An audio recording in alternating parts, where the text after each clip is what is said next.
गरीब किसान था जो अपनी बहन और माँ के साथ रहता था। उसके पिताजी दुनिया में नहीं थे और वो अकेले सारे घर को संभालता था। गरीब होने के कारण उसके पास शादी करने के लिए बहुत पैसे नहीं थे, इसलिए वो सरकार जो सामूहिक विवाह कराती है उसमें शादी कर रहा था। शादी के दिन गोपाल तैयार होकर अपनी माँ और बहन के साथ मंडप पर पहुंच जाता है। माँ, यहाँ तो कितनी भीड़ है ना। कितने सारे दूल्हे दुल्हन हैं। सब एक जैसे ही लग रहे हैं। हाँ बेटा। गोपाल देखता है कि उसकी माँ कुछ दुखी थी। वो उनसे पूछता है। क्या हुआ माँ? आप परेशान लग रही हैं।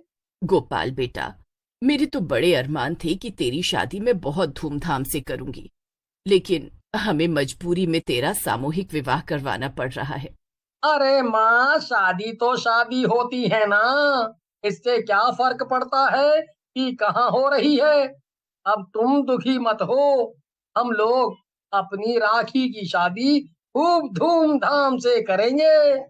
मेरी शादी तो जब होगी तब होगी भैया, लेकिन आपकी दुल्हन कहाँ है? कहीं नजर ही नहीं आ रही है। तभी दुल्हन का जोड़ा पहने एक लड़की वहां आ जाती है। उसने सर पर घूंघट लिया हुआ था। अरे मालती, आ गई तुम। बड़ी देर हो गई तुम्हें आने में। और तुम्हारे माता पिता कहाँ हैं? वो लड़की घूंघट के अंदर से ही बोलती है। जी, वो नहीं आ पाएंगे। मेरे पिताजी का एक्सीडेंट हो गया है और माँ उनके साथ अस्पताल में है। क्या? अरे, तो फिर हमें भी उनके पास जाना चाहिए ना। हम यहाँ क्या कर रहे हैं? भला हम उनके बिना शादी कैसे कर सकते हैं? नहीं नहीं नहीं नहीं। अब उन्होंने मुझे यहाँ इसीलिए भेजा है। उनका ये मानना है कि अगर सही मुहूर्त में हमारी शादी नहीं हुई तो ये बहुत अशुभ होगा और अगले 3 साल तक हमारी शादी का कोई भी योग नहीं है। मालती की बात सुनकर सभी लोग सोच में पड़ जाते हैं। बेटा, ये कह तो ठीक ही रही है। एक काम करो, तुम दोनों शादी कर लो, फिर हम सब साथ में अस्पताल चलेंगे। ठीक तो मुझे भी नहीं लग रहा भैया, लेकिन अभी यही करना सही होगा, इसलिए आप लोग जल्दी से शादी कर लीजिए। गोपाल अपनी माँ और बहन का कहना मान लेता है और मालती से शादी कर लेता है। पूरे टाइम मालती ने अपना घूंघट लिया हुआ था और अपना चेहरा नहीं दिखा रही थी। जैसे ही शादी हो जाती है तो मालती और गोपाल अपनी माँ का आशीर्वाद लेने के लिए आगे आते हैं, लेकिन तभी वहां पर भागते भागते मालती के माता पिता आते हैं। अरे अरे, ये सब क्या हो रहा है?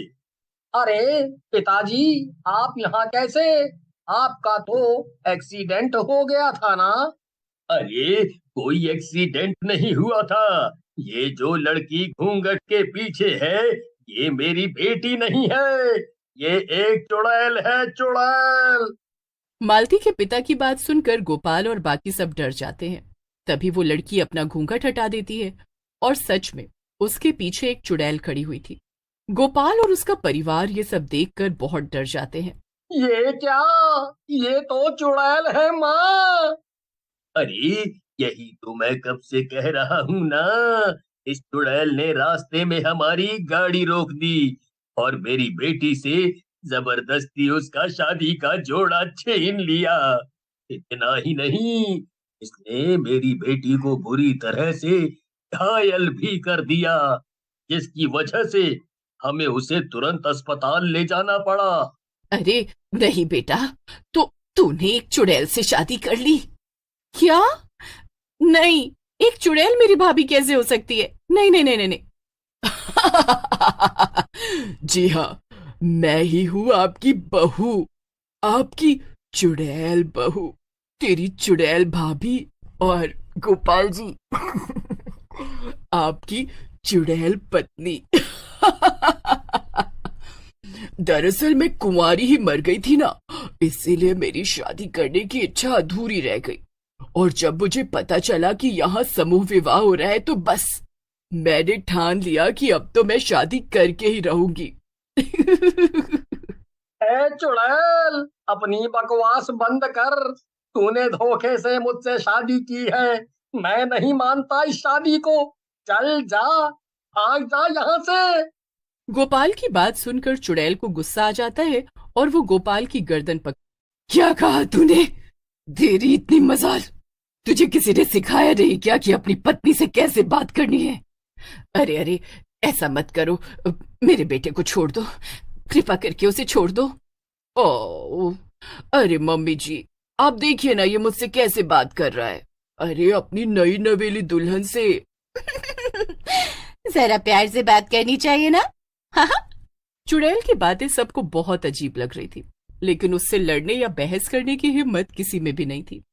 इसीलिए सब उसके सामने चुप थे। चलो चलो, अब मेरी शक्ल मत देखो, मेरी विदाई का समय हो रहा है ना। चलो मुझे ससुराल लेकर चलो। अरे शादी के बाद दुल्हन ससुराल ही तो जाती है ना। एक काम करते हैं, मेरी विदाई के लिए कुछ भूत प्रेत भी बुला लेती हूँ, फिर मेरी विदाई में रोने के लिए भी 2-4 लोग हो जाएंगे। अरे नहीं नहीं गोपाल बेटा, इसे लेकर घर चलते हैं, वरना इसके पीछे पीछे और भी भूत प्रेत आ जाएंगे, फिर हम क्या करेंगे। हार मानकर गोपाल और उसके परिवार वाले चुड़ैल को लेकर घर चले गए। चुड़ैल अपने ससुराल जाकर बहुत खुश थी, लेकिन चुड़ैल दरवाजे पर ही रुक जाती है। अब क्या है, अब तुम दरवाजे पर क्यों खड़ी हो? अरे मैं ऐसे कैसे अंदर आ जाऊं? कुछ रीति रिवाज भी होते हैं ना। मैं चुड़ैल बन गई हूं तो क्या, उन्हें मानूंगी नहीं। चलो चलो चलो, जाओ आरती की थाली लेकर आओ और मेरा अच्छे से घर में स्वागत करो।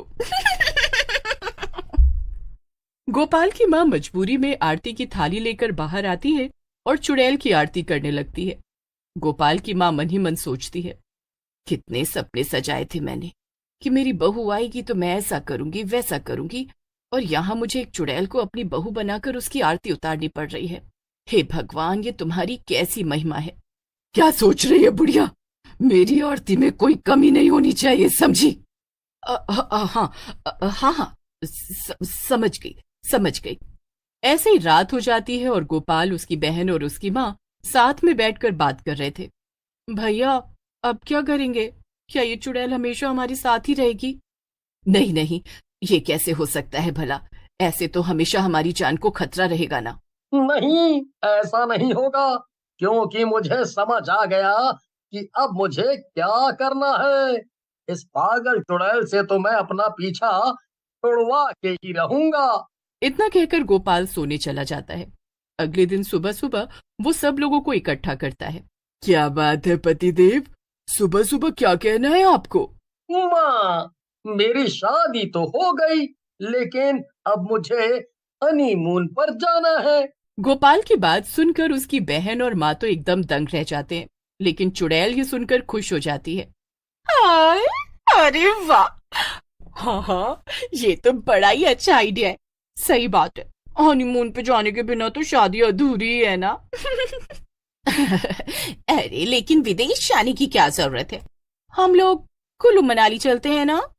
अरे पर बेटा, तेरे पास इतने पैसे कहाँ से आएंगे, तू विदेश कैसे जाएगा? लेकिन राखी अपने भाई की बात समझ जाती है। चुड़ैल ने अपना एक संदूक तैयार कर लिया और वो गोपाल के साथ निकल गई। दोनों प्लेन में बैठ जाते हैं। गोपाल चुपचाप बैठा था, उसके दिमाग में तो कुछ और ही चल रहा था। विदेश पहुंचकर दोनों एयरपोर्ट के बाहर आ गए। गोपाल चुड़ैल को एक टैक्सी में बिठाकर कुछ दूरी पर एक खाली मैदान में ले जाता है। चुड़ैल को वो जगह पसंद आ जाती है। अरे वो टैक्सी वाला है ना, उसे पैसे देने हैं, यहीं रुककर इन नजारों का आनंद लो। तब तक मैं उसे पैसे देकर आता हूँ और तुम्हारे लिए कुछ खाने को भी लेकर आता हूँ। गोपाल इतना कहकर भागते हुए सीधा टैक्सी वाले के पास पहुंच गया और उससे बोला, भैया जितनी जल्दी हो सके गाड़ी यहाँ से भगाओ और सीधा एयरपोर्ट ले चलो। हैं? हाँ। टैक्सी वाले ने ऐसा ही किया और गोपाल को लेकर एयरपोर्ट चला गया। गोपाल ने वहां से वापसी की टिकट कर रखी थी और वो प्लेन में बैठ गया। प्लेन में बैठने के बाद उसने चैन की सांस ली। बाप रे, कितना मुश्किल था इस चुड़ैल से पीछा छुड़ाना। अगर